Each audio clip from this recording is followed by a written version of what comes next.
نحمده ونصلي على رسوله الكريم اما بعد فاعوذ بالله من الشيطان الرجيم بسم الله الرحمن الرحيم رب اشرح لي صدري ويسر لي امري واحلل عقدة من لساني يفقهوا قولي۔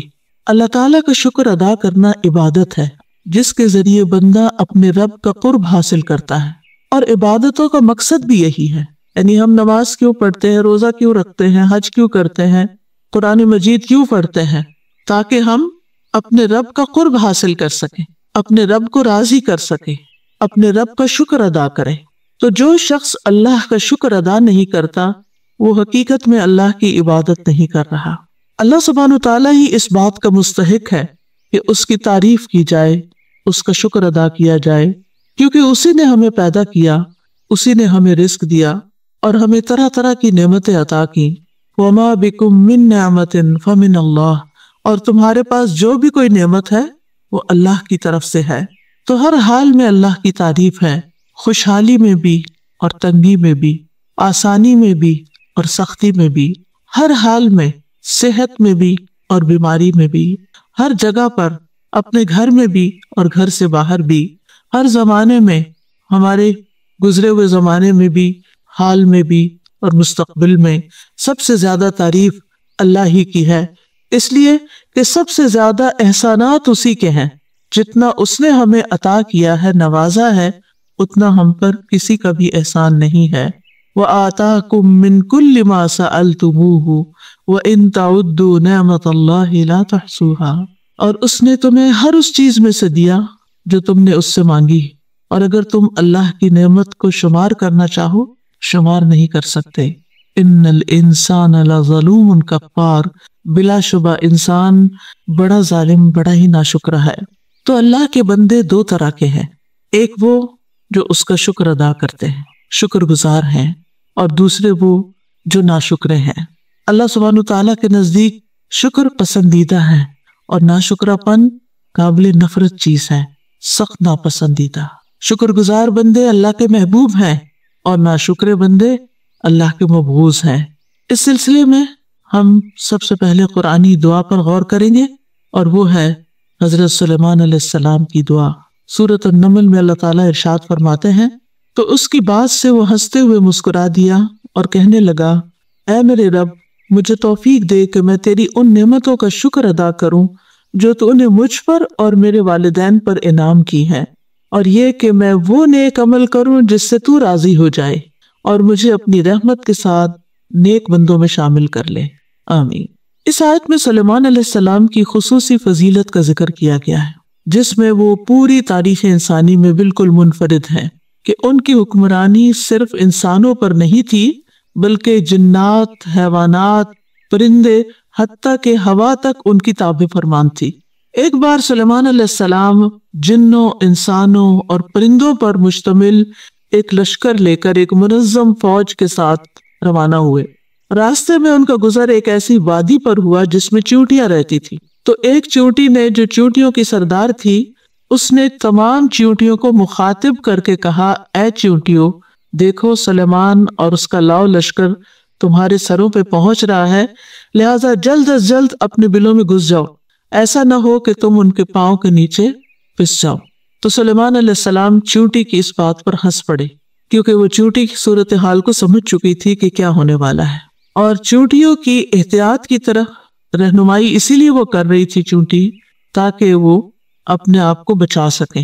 تو اس کی اپنے قوم کے ساتھ خیر خواہی، اس چیز نے بھی سلیمان علیہ السلام کو خوش کر دیا، تو وہ فتبسم ضاحکا، مسکراتے ہوئے ہنس پڑے، یعنی بہت ہی خوش ہو گئے، اور اللہ سبحانہ تعالیٰ کی نعمت کو محسوس کرنے لگے کہ کس طرح اللہ تعالیٰ نے ان کو ان کی زبان سجھا دی، ان کی آواز سنا دی۔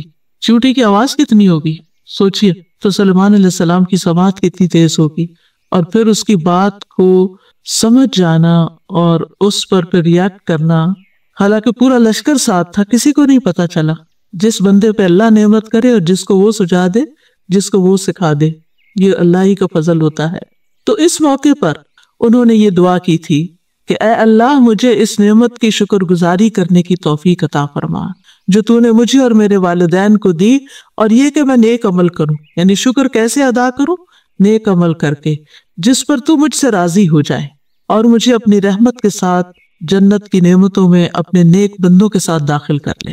یہاں پر ہم دیکھتے ہیں کہ جو سلیمان علیہ السلام کا مسکرانا ہے اس میں ضحک کا لفظ آیا ہے، کیونکہ بعض اوقات ناراضگی کی وجہ سے بھی مسکرایا جاتا ہے، خفگی والی مسکراہٹ بھی ہوتی ہے، جیسا کہ کعب بن مالک کے قصے میں آتا ہے کہ نبی صلی اللہ علیہ وسلم کے بارے میں وہ کہتے ہیں تبسم تبسم المغضب، کہ رسول اللہ صلی اللہ علیہ وسلم مجھے دیکھ کر مسکرائے غصے والے کی طرح مسکرانا، یعنی جو متحمل حلیم شخصیات ہوتی ہیں وہ غصے کی حالت میں بھی مسکرا سکتی ہیں، تو وہ مسکراہٹ اس طرح کی مسکراہٹ نہیں ہوتی جو انتہائی خوشی کی مسکراہٹ ہوتی ہے۔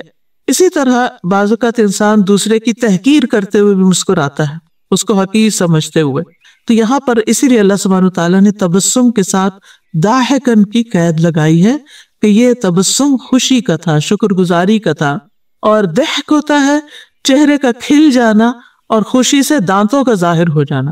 اس کے آگے ہوتا ہے قہقہا، آپ قہقہ نہیں لگا رہے تھے، یعنی ایک ہے صرف مسکرانا اور ایک ہی کہ اتنا مسکرانا کہ پھر دانت بھی ظاہر ہو جائیں، اور اسی لیے آپ دیکھیں کہ جو دانت مسکرانے میں ہنسنے میں ظاہر ہوتے ہیں ان کو ضواحک کہا جاتا ہے۔ تو سلیمان علیہ السلام ایک طرف تو چیونٹی کی دانش مندی پہ مسکرا رہے تھے، اس کی خیر خواہی پہ مسکرا رہے تھے، دوسری وجہ یہ کہ اپنی نیک نامی اور شہرت کی وجہ سے کہ چیونٹیاں تک جانتی تھی کہ سلیمان علیہ السلام ایک عادل بادشاہ ہیں، وہ جان بوجھ کر کسی پر زیادتی نہیں کرتے، ہاں ان کو پتہ نہیں چلے گا تو اور بات ہے، پھر وہ تمہیں انجانے میں لتاڑ جائیں گے۔ انہیں اتنی حیرت ہوتی ہے کہ ہم سمجھتے ہیں کہ یہ چیونٹی ایک حقیر مخلوق، جب کسی چیز کو چھوٹا بتانا ہوتا ہے نا ہم چیونٹی سے تشبیہ دیتے ہیں۔ چیونٹیوں میں بھی اللہ نے کتنی عقل سمجھ رکھی ہے، اور وہ دنیا میں ہونے والے ادھر ادھر کے جو اپنے آس پاس کے حالات ہیں ان سے واقف ہوتی ہیں کہ کیا ہو رہا ہے، وہ بھی بندوں پر پھر گواہ ہوں گی۔ یعنی بعض اوقات ہم چیونٹیوں کی موجودگی میں کچھ کام کر رہے ہوتے ہیں اور ہم کبھی بھی نہیں یہ سوچتے کہ یہ بھی ہمارے خلاف یا ہمارے حق میں گواہی دے سکتی۔ یہ تو آپ کو معلوم ہی ہے کہ جو شخص علم کی طلب رکھتا ہے، علم حاصل کرتا ہے، اس کے لیے چیونٹیاں دعائیں کرتی ہیں۔ اس کا مطلب یہ ہے کہ چیونٹیوں کو بتایا جاتا ہے یا ان تک یہ علم جاتا ہے کہ فلاں اور فلاں جو ہے آج اس مجلس میں بیٹھا ہوا علم حاصل کر رہا ہے، لہٰذا اس کے لیے تم بھی دعا کرو۔ ہم گھر سے نکل آتے ہیں، ہم تکلیف اٹھاتے ہیں، مشقت اٹھاتے ہیں، علم کے رستے میں نکلتے ہیں، فرشتے پر بچھاتے ہیں، چیونٹیاں دعائیں کرتی ہیں، سمندروں کی مچھلیاں تک دعائیں کرتی ہیں جو لوگ علم کے رستے پر نکلتے ہیں، کیونکہ یہ معمولی اعزاز نہیں ہے، یہ بہت بڑی خوش قسمتی کی بات ہے، اور اس پر بھی اللہ کا شکر ادا کرنا چاہیے۔ تو دعا کیا ہے؟ رب اوزعنی ان اشکر نعمتک التی انعمت علی وعلی والدی، اے میرے رب مجھے الہام کر، مجھے توفیق دے۔ یہ دونوں معنی کیے جاتے ہیں وضع کے۔ وضع کا اصل معنی ہوتا ہے روکے رکھنا، سنبھالنا، قابو میں رکھنا۔ یعنی سلیمان علیہ السلام نے یہ دعا کی کہ اے میرے رب تو نے مجھے جو یہ فضیلت عطا کی ہے، جو نعمت عطا کی ہے کہ میں حشرات تک کی بولی سمجھ لیتا ہوں، ایسا نہ ہو کہ میں کہیں کسی غرور یا طغیانی میں مبتلا ہو جاؤں، بلکہ میری باغ تو اپنے ہاتھ میں رکھ اور مجھے شکر کے رستے پر ہی گامزن رکھ۔ مجھے توفیق دے کہ تو نے مجھ پر اور میرے والدین پر جو فضل عظیم عطا کیا ہے، اتنا بڑا فضل کیا ہے، میں اس کا شکر ادا کر سکوں۔ یعنی صرف اپنی نعمتوں کا نہیں، ان نعمتوں کا بھی جو تو نے میرے والدین پر کی، اور وہ کس شکل میں؟ وَأَنْ أَعْمَلَ صَالِحًا تَرْضَاهُ، ایسا نیک عمل کروں جس سے تو راضی ہو جائے۔ اس سے یہ پتہ چلتا ہے کہ بعض اوقات انسان نیک عمل کرتا ہے لیکن اللہ تعالیٰ اس نیک عمل سے خوش نہیں ہوتے، کیونکہ بعض اوقات انسان وہ نیک عمل کر کے عجب کا شکار ہو جاتا ہے، واہ میں نے کمال کر دیا، آج تو میں اتنی دیر نماز میں کھڑا رہا۔ بعض اوقات ہم اپنے قرآن پڑھنے پہ بڑا فخر کرنے لگتے ہیں، یا اور نیکیوں پہ ہم عجب کا شکار ہو جاتے ہیں۔ عجب ہوتا خود پسندی، اپنا آپ بہت اچھا لگتا، اپنی نیکیاں، اپنی چیزیں، یعنی انسان بہت بھرا ہوا ہوتا ہے اپنے آپ سے ہی کہ خود کو بڑی چیز سمجھنے لگتا ہے کسی نیکی کی وجہ سے۔ تو اللہ سبحانہ تعالیٰ کو ایسا عمل پر پسند نہیں آتا کہ جو صرف اپنی بڑائی ظاہر کرنے کے لیے ہو۔ بعض اوقات نیک عمل کیا جاتا ہے ریاکاری کے لیے، لوگوں کو دکھانے کے لیے، مسجد بنائی عالی شان، لیکن مقصد کیا تھا کہ میرا نام دنیا میں باقی رہے، میرے نام کی پٹی یہاں لگے، جو بھی آئے گا میرے مرنے کے بعد وہ دیکھے گا فلاں حضرت نے یہ مسجد بنوائی تھی۔ حالانکہ مسجد تو اس مقصد کے لیے بننی چاہیے تھی کہ لوگ اس پہ نماز پڑھیں اور اللہ تعالیٰ خوش ہو جائیں، راضی ہو جائیں۔ بعض لوگ کنواں کھدواتے ہیں یا اور کوئی کام کرواتے ہیں تو اصرار کرتے ہیں کہ ہمارے نام کی پٹی ضرور لگے، اس پہ لکھے کہ یہ کس کے لیے ہے، یہ لکھے کہ میرے والدین کے لیے صدقہ جاریہ ہے، اور نیچے اپنا نام لکھواتے ہیں یا پھر والدین کا نام لکھواتے ہیں۔ اب آپ دیکھیں کہ ایک عام شخص گاؤں کا ان پڑھ دیہاتی آئے گا، کیونکہ کنویں عموماً وہیں کھدوائے جاتے ہیں جہاں لوگ بےچارے ان کے پاس ریسورسز نہیں ہوتے اور محتاج ہوتے ہیں پانی کے بھی، تو وہاں پر اگر آپ نے پٹی لگا بھی دی تو کیا ہوگا؟ آدھے لوگ تو پڑھ ہی نہیں سکیں گے اس کو۔ دوسرا یہ کہ وہ آپ کو جانتے ہی نہیں ہے کہ آپ کون ہیں۔ تیسرا یہ کہ کوئی اور بھی سیکھ جائے گا کہ ہاں یہ بھی شہرت کے لیے پٹیاں بھی لگوائی جاتی ہیں۔ اب اس سے کیا ہے؟ آپ کے دل کو تو تسلی ہوگی، لیکن سوچنے کی بات یہ کہ کیا واقعی آپ کے اس کام میں ایسا اخلاص تھا کہ اللہ تعالیٰ کو بھی پسند آئے، اللہ بھی اس سے راضی ہو۔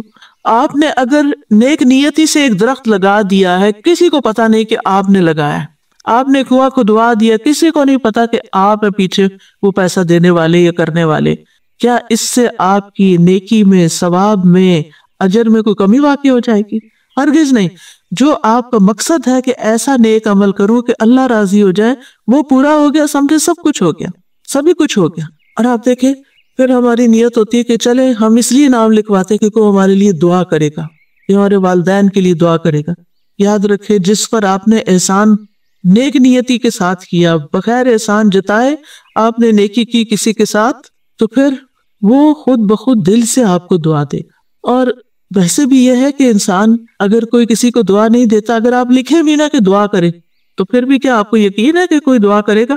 نہیں، اس کی مرضی ہوگی، اس کا دل خوش ہوگا تو وہ خود ہی دعا کر دے گا، چاہے نام نہ بھی لکھا ہوا ہو۔ اور اگر اس کا دل خوش نہیں، ناشکرا انسان ہے، نہ وہ رب کا شکر گزار ہے، آپ کا کہاں سے ہوگا؟ کیونکہ شکر جو ہے کسی کے احسان کے اعتراف کو کہتے ہیں، کہ اکنالج کرنا کہ ہاں واقعی اس نے مجھ پر کوئی احسان کیا ہے۔ اور یہ انسانی صفات میں سے ایک بہت اعلیٰ و عرفہ صفت ہے۔ کسی شریف اور نوبل انسان کی بہت بڑی پہچان ہے کہ وہ دوسروں کے احسان کو مانتا ہے، کہ کسی نے میرے لیے یہ انتظام کیا ہے یہاں پانی کا، میں شکر گزار ہوں اس کا، اللہ اس کو جزائے خیر دے۔ کسی نے میرے لیے اس چیز کا انتظام کیا، نہیں کسی بھی نعمت کا، کوئی بھی احسان جو کوئی بندہ کسی بندے پہ کرتا ہے۔ اور اللہ کی نعمتیں تو ہر طرف بکھری ہی پڑی ہیں۔ تو عموماً جو نعمتیں ہوتی ہیں اس کے دو پہلو ہوتے ہیں۔ ایک پہلو ہوتا ہے کہ اس کا تعلق اللہ سبحانہ تعالیٰ سے، یعنی وہ نعمت اللہ نے آپ کو دی، تو کوئی ایسی نعمت نہیں، ما بکم من نعمت فمن اللہ، کوئی نعمت ایسی نہیں جو اللہ کی طرف سے نہیں۔ دوسرا یہ کہ انسان سبب بنتا ہے آپ تک وہ نعمت لانے کا۔ مثال کے طور پر علم ایک نعمت ہے، اس وقت میں سبب بن گئی ہوں آپ تک نعمت پہنچانے کی، قریبی مثال سے بات سمجھا رہی۔ اسی طرح آپ میں سے کوئی یہاں پر آیا، کسی نے آپ کو گاڑی کی رائڈ دی اور یہاں پہنچا دیا، وہ سبب بن گیا یہاں تک آپ کو لانے کا۔ یہ روزمرہ کی چھوٹی چھوٹی مثالیں۔ تو ہماری زندگی میں ہر نعمت، ہر انعام، ہر فضل اللہ کی طرف سے ہے۔ اللہ سبحانہ تعالیٰ وہ نعمتیں ہمیں اسباب کے پردے میں دیتے ہیں۔ کبھی انسان سبب بنتے ہیں، کبھی کوئی اور چیز سبب بن جاتی، کبھی بارش سبب بنتی ہے زمین سے سبزہ اگانے کا، کبھی ہوا سبب بنتی ہے بادل لانے کی یا لے جانے کی۔ تو بہت ساری چیزیں کار فرما ہے اس کائنات کے اندر، یعنی کہ جو اللہ سبحانہ تعالیٰ کے حکم کے مطابق بندوں کے لیے رزق روزی کا، نعمتوں کا انتظام کر رہی ہیں۔ تو جب انسان اللہ سبحانہ تعالیٰ کی نسبت سے کوئی چیز کو دیکھتا ہے تو اس کو غور و فکر کرنا پڑتا ہے کہ کیا کیا نعمت ہے۔ ہاں، بندے کی طرف سے جب کوئی چیز ملتی ہے تو وہ سامنے ہوتی ہے نا، بندہ نظر آ رہا ہوتا ہے اور ہم اس کے شکر گزار ہو جاتے ہیں۔ تو بندے کے لیے ہمیں معترف ہونا پڑتا ہے بیسیکلی، کہ ہم اس کا اعتراف کریں کہ ہاں واقعی یہ ہمارے لیے سبب بنا ہے۔ اور اللہ سبحانہ تعالیٰ کی نسبت ہمیں غور و فکر کرنا پڑتا ہے کہ اچھا یہ بھی اللہ نے دیا، یہ بھی اللہ نے بنایا، یہ بھی۔ آپ نے دیکھا ہوگا کہ آپ پانی پیتے چلے جاتے ہیں، آپ کھانا کھاتے چلے جاتے ہیں، آپ کو ایک دفعہ بھی خیال نہیں آتا یہ اللہ نے بنایا، کیونکہ آپ نے غور ہی نہیں کیا، بس آپ نے کھا لیا پیاس لگی پانی پی لیا، غور نہیں کیا۔ تو اللہ سبحانہ و تعالیٰ کی نعمتوں کا شکر ادا کرنے کے لیے انسان کو غور و فکر سے کام لینا پڑتا ہے۔ نعمتوں کو دیکھنا پڑتا ہے کہ کون کون سی نعمت ہے اور کس شکل میں، کیونکہ بعض نعمتیں ہمیں نظر آتی ہیں لیکن بعض ہمیں نظر نہیں آتی مگر انہیں ویسے ہمیں پتا ہوتا ہے کہ وہ ہیں، اور بعض عوامل تو ایسے کام کر رہے ہوتے ہیں کہ ہمیں ان کا احساس اور ادراک تک نہیں کہ وہ بھی پیچھے کام کر رہی ہیں چیزیں، تو تب ہم تک یہ نعمت پہنچی۔ تو بہرحال انسان کو اللہ سبحانہ تعالیٰ سے توفیق مانگتے رہنا چاہیے کہ اللہ تعالیٰ میں صرف نیک عمل نہ کرتا جاؤں بلکہ ایسے نیک عمل کروں کہ جن سے تو بھی راضی ہو، تیری رضا کے لیے میں یہ کام کر رہا ہوں، چاہے دین کا کام ہو چاہے دنیا کا کام ہو، کوئی بھی کام ہو، بس اللہ کی رضا کے لیے۔ اور یاد رکھے شکر میں رضا شامل ہوتی ہے، یعنی جب ہم اللہ کا شکر ادا کرتے ہیں تو اس کا مطلب ہے کہ ہم اللہ سے راضی ہیں۔ اس کو ہم مثال سے سمجھیں کہ جیسے اگر آپ کسی سے ناراض ہیں تو آپ اس کے سارے احسان بھول جاتے ہیں، آپ اس کا شکریہ کو نہیں ادا کرتے، یعنی آپ کے دل میں خیال بھی ہونا کہ اس نے میرے ساتھ اچھا کیا، لیکن آپ کے اوپر اس وقت چھایا ہوتا کہ اس نے میرے ساتھ کیا برا کیا۔ لہٰذا جو بندہ اللہ سے راضی نہیں ہوتا کچھ تکلیفوں کی وجہ سے، کوئی زندگی میں پریشانیوں کی وجہ سے، وہ شکر گزار نہیں ہو سکتا۔ تو شکر کے لیے رضا بھی چاہیے ہوتی ہے۔ تو یہاں پر اللہ ایسے اعمال، ایسے اقوال کی توفیق دے کہ جنہیں تو پسند کر لے، تیری پسند کے ہوں۔ وَأَدْخِلْنِي بِرَحْمَتِكَ فِي عِبَادِكَ الصَّالِحِينَ، اور مجھے اپنی رحمت کی وجہ سے، اپنی رحمت کے ساتھ نیک بندوں میں شامل کر لے۔ اس سے سلیمان علیہ السلام کی کتنی عاجزی بھی نظر آتی ہے کہ اتنا کچھ ہوتے ہوئے وہ نبی ہیں اللہ کے، اور وہ کہتے ہیں مجھے صالحین میں شامل کر لے، جیسے یوسف علیہ السلام نے کہا تھا وَأَلْحِقْنِي بِالصَّالِحِينَ۔ تو انسان جیسا خود ہوتا ہے نا ویسا ہی اس کو ماحول پسند ہوتا ہے، ویسی ہی مجلسیں پسند ہوتی ہیں، ویسے ہی لوگ اچھے لگتے ہیں۔ اگر آپ خود نیک ہیں تو پھر آپ کے اندر نیکوں کی محبت ہوگی، نیکی کی محبت بھی ہوگی، اور نیک کام کرنے والے بھی آپ کو اچھے لگیں گے، چاہے وہ کوئی بھی ہو، کسی رنگ، کسی نسل، کسی علاقے کے بھی ہوں، وہ دور سے آپ کو انسپائر کریں گے کہ کتنے اچھے لوگ ہیں، اور پھر آپ کے اندر ایک خواہش پیدا ہوگی کہ میں کبھی ان سے مل سکوں۔ آپ دیکھیں نا، جو جس سے محبت کرتا ہے اسے ملنے کی خواہش بھی رکھتا ہے۔ جو لوگ کسی ایکٹر کو، کسی سیلیبریٹی کو، کسی اس کو پسند کرتے ہیں، ان کی زندگی میں کیا بڑی خواہش ہوتی ہے کہ ہم کبھی اس سے ملیں۔ لیکن جو بندہ خود نیک ہوتا ہے، نیکی سے محبت کرتا ہے، اس کی خواہش کیا ہوتی ہے کہ اللہ مجھے نیک لوگوں سے ملا دے کہ میں ان سے کچھ انسپریشن لوں، کچھ ان سے سیکھوں، میں بھی ان جیسا بن جاؤں۔ اسی لیے عربی میں ایک شعر ہے نا، احب الصالحین ولست منہم، میں صالحین سے محبت کرتا ہوں لیکن میں ان میں سے ہوں نہیں، یعنی میں اپنے آپ کو نیک سمجھتا نہیں۔ لعل اللہ یرزقنی صلاحا، شاید اللہ مجھے بھی نیکی کی توفیق دے دے، یعنی ان کی محبت کی وجہ سے اللہ تعالیٰ میرے اندر بھی نیکی کا شوق پیدا کر دے، کیونکہ انسان کے لیے جہاں ایک طرف علم ضروری ہوتا ہے وہاں دوسری طرف صحبت صالح ضروری ہوتی ہے۔ انسان اگر شکر گزار بندوں کے بیچ میں رہتا ہے تو آٹومیٹیکلی آپ کو بھی خیال آئے گا، مثلاً کھانے کی ٹیبل پر اگر کسی ایک نے بھی کھانا کھا کے الحمدللہ کہا تو آپ کی بھی یاد دہانی ہو جائے گی، اوہ میں نے تو کہا ہی نہیں، مجھے بھی کہنا ہے، میں بھی اللہ کا شکر ادا کر دوں۔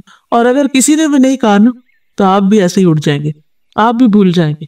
تو نیک لوگوں میں ہونے کا فائدہ یہ ہوتا ہے کہ جب انسان ان کو اچھے کام کرتے دیکھتا ہے تو انسان کے دل میں پھر نیکی کی خواہش پیدا ہو جاتی، نیکی کرنا آسان بھی ہو جاتی۔ تو ایک طرف علم حاصل کرنا خوش قسمتی کی علامت ہے، دوسری طرف اس علم کو عمل میں ڈالنے کے لیے اچھا ماحول اور اچھی کمپنی کا ہونا بہت ضروری ہے۔ تو اس لیے بہت ہی جامع دعا ہے، اس دعا کو بھی ہمیں اپنی روزمرہ کی دعاؤں میں شامل کر لینا چاہیے۔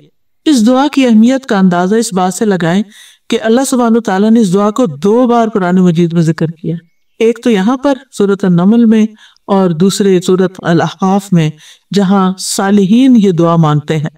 اور حقیقی معنوں میں جو نیک بندے ہوتے ہیں ان کے اندر اعتراف بھی ہوتا ہے دوسروں کے احسانات کا، خصوصاً اللہ تعالیٰ کے احسانات کا، اور اس پر وہ شکر بھی ادا کرتے رہتے ہیں۔ اور پھر آپ دیکھیے کہ اللہ سبحانہ تعالیٰ کے بعد سب سے زیادہ شکر گزاری کے حقدار ہمارے والدین ہوتے ہیں، جس کا ذکر سورۃ الاحقاف کی دعا میں آتا ہے۔ اور پھر آپ دیکھیں یہاں پر بھی ان اشکر نعمتک التی انعمت علی وعلی والدی، کہ اللہ میں اپنی طرف سے اور اپنے والدین کی طرف سے بھی، اور جو نعمتیں ان کو ملی ان کا بھی شکر ادا کرتا۔ یعنی اس سے یہ پتہ چلتا ہے کہ انسان جب کوئی نیکی کرتا ہے تو اس میں اگر وہ اپنے والدین کو شامل کر لیتا ہے، اس نیکی میں والدین کو شامل کر لیتا ہے یا والدین کی طرف سے بھی نیکی کرتا ہے، تو یہ بہت بڑے اعزاز کی بات ہو، یعنی نور علی نور ہے۔ آپ صدقہ کریں، اپنی نیت بھی کریں، لیکن والدین کو بھی نیت میں شامل کر لیں۔ پھر اسی طرح آپ مثلاً کوئی بھی اچھا کام کرتے ہیں تو آپ کے دل میں یہ خواہش ہونی چاہیے کہ اللہ اس کا ثواب ہمارے والدین کو پہنچے، کیونکہ جو والدین کا شکر گزار نہیں ہوتا وہ کسی رشتے کا شکر گزار نہیں ہوتا، وہ کسی کا بھی خیر خواہ نہیں ہو سکتا، وہ کسی کے لیے بھی کھڑا نہیں ہو سکتا، کسی کے لیے بھی مخلص نہیں ہو سکتا۔ تو اس لیے اگر مثلاً آپ اپنے ہسبینڈ کو دیکھتے ہیں کہ وہ اپنے والدین کے حقوق ادا نہیں کرتے اور ساری توجہ آپ پر یا آپ کے بچوں پر کرتے ہیں اور آپ سمجھتے ہیں آپ بڑے خوش قسمت ہیں، یاد رکھیے یہ خوش قسمتی کی علامت نہیں ہے۔ اگر وہ دھیان نہیں کرتے تو ایک اچھی بیوی ہونے کی حیثیت سے آپ کو توجہ دلانی چاہیے۔ مثلاً رمضان کا مہینہ ہے، آپ اپنے ہسبینڈ کو توجہ دلائیں کہ آپ اپنے والدین کے لیے کچھ کریں اس مہینے میں، یعنی ویسے تو ہر مہینے ہی کرنا چاہیے، ہر روز ہی کرنا چاہیے، لیکن خصوصاً رمضان میں ہمارے صدقات بڑھ جاتے ہیں، ہماری دعائیں بڑھ جاتی ہیں، ہماری نیکیاں بڑھ جاتی ہیں، تو ان نیکیوں میں ان کو بھی ساتھ شریک کرنا چاہیے، ان کی طرف بھی دھیان رکھنا چاہیے، جو زندہ ہوں، جو فوت ہو چکے ہوں۔ اور پھر یہ ہے کہ جو بھی نیکی کرے خالص اللہ کی خاطر کرے، کیونکہ اللہ تعالیٰ صرف اس عمل سے ہی راضی ہوتا ہے جو اس کے لیے کیا جاتا ہے۔ جس میں ہم کسی اور کو شریک کر لیتے ہیں پھر وہ عمل اللہ تعالیٰ کے لیے ناپسندیدہ ہو جاتا ہے، کیونکہ ملاوٹ والا ہو جاتا ہے۔ آپ اپنے لیے کون سی ملاوٹ والی چیز پسند کریں گے؟ محبت میں ملاوٹ پسند کریں گے یا پھر کسی کھانے میں ملاوٹ پسند کریں گے یا کسی اور چیز میں؟ کسی بھی چیز میں نہیں، خالص آرگینک ہولسم۔ تو اللہ سبحانہ وتعالیٰ کے ساتھ جب معاملہ ہو تو وہ بھی خالص ہی ہونا چاہیے، اس میں کسی قسم کی کوئی ملاوٹ نہیں ہونی چاہیے، بس صرف جو نیکی ہے وہ اللہ کی رضا کے لیے ہے۔